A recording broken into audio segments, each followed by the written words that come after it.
Welcome to our channel. Today we how to activate QuickBooks security settings for financial safety step by step clearly. To activate QuickBooks security settings for financial safety, start by launching the QuickBooks application on your computer. Log into your company file using your administrator credentials. Once you are in, navigate to the menu bar at the top of the screen. Click on the Edit menu option.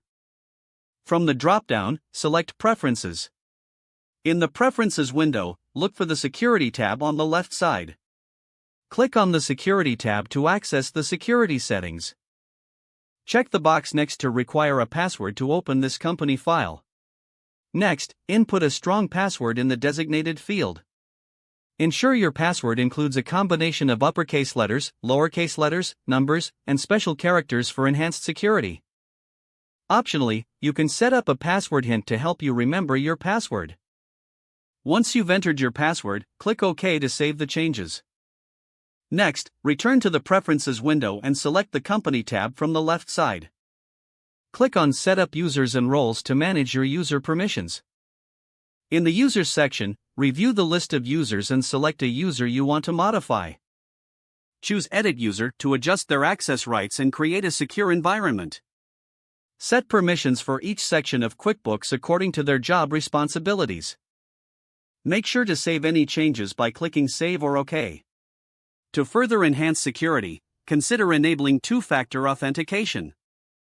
To do this, navigate to the Company menu and select Online Services.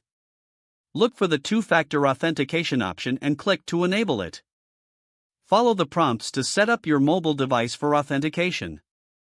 After everything is set up, ensure you regularly update your passwords. This habit helps protect your financial data from unauthorized access. Finally, conduct periodic reviews of user access and security settings. Regularly revising these settings keeps your financial information secure. You have now successfully activated the QuickBooks security settings for financial safety. If the page does not load, refresh the browser or try again in a private or incognito window. Make sure you are using the correct email address, then retype it carefully to avoid small typos. If your password is not accepted, use the Reset option and create a new strong password you can remember. Check your spam folder for verification or security emails, then complete any requested confirmation steps. Enable two-factor authentication if available to improve account security and reduce unauthorized access risk. Don't forget to like this video and subscribe to our channel for more step-by-step tech guides.